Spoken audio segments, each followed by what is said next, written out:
Mahe bypass ഉദ്ഘാടനം കഴിഞ്ഞ് 90 ദിവസങ്ങൾ പിന്നിടുമ്പോൾ അപകടങ്ങൾ തുടർക്കഥയാകുന്നു. തെരുവ് വിളക്കും ക്യാമറകളും ഇല്ലാത്തതിനാൽ ട്രാഫിക് സിഗ്നൽ ലംഘനങ്ങൾ ദിനംപ്രതി വർദ്ധിക്കുകയാണ്. സിഗ്നൽ ജംഗ്ഷന്റെയും ടോൾ ബൂത്തിന്റെയും അപകടങ്ങൾ വിളിച്ചുവരുത്തുന്നു.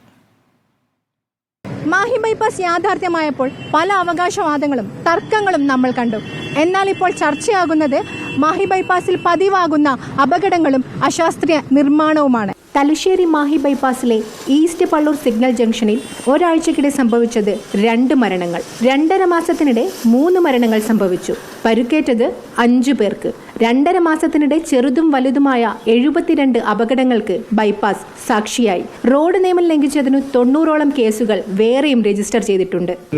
ഞാനിപ്പോ ഒരു അരമണിക്കൂറായി കിടക്കുന്നു. ഈ അരമണിക്കൂറിനിടയ്ക്ക് തന്നെ ഒരുപാട് എണ്ണിയാ വാഹനങ്ങൾ ക്രോസ് ആയിട്ട് പോയി. ഇപ്പം എത്ര ആൾക്കാരാണ് പോയെന്നറിയുമോ? ആരും ശ്രദ്ധിക്കുന്നില്ല. ആൾക്കാർ മേച്ചിന്നല്ല ഇപ്പോൾ അപകടം കണ്ടാ ഇതാ ഇപ്പൊ അത് പറയുമ്പോഴേക്കെന്നാ ഈ സംഭവം. ഇതാണ് ഇവിടുത്തെ സംഭവം. താൽക്കാലികമാണെങ്കിലും ടോൾ ബൂത്ത് സ്ഥാപിച്ചതിലുമുണ്ട് പ്രശ്നങ്ങൾ. ടോൾ കൊടുക്കാതെ പോകുന്നവർ ബാലത്തെയും ചോനാടത്തെയും സർവീസ് റോഡുകളാണ് ഉപയോഗപ്പെടുത്തുന്നത്.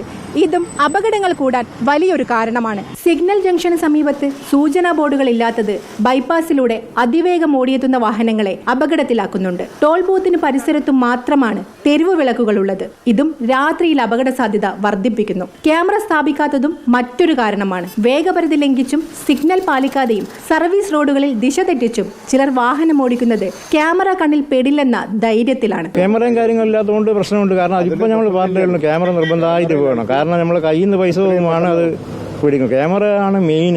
അപകടങ്ങൾ പതിവായപ്പോൾ പള്ളൂർ ജംഗ്ഷനിൽ രാത്രിയാത്രാ നിയന്ത്രണം ഏർപ്പെടുത്തി. ഇതൊരു ശാശ്വത പരിഹാരമല്ല.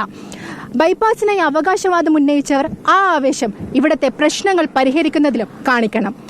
വീഡിയോ ജേർണലിസ്റ്റ് ലിമേഷ് ഷെർബൈച്ചിക്കൊപ്പം reporter Thushara Pramod, in reporter, Kannur.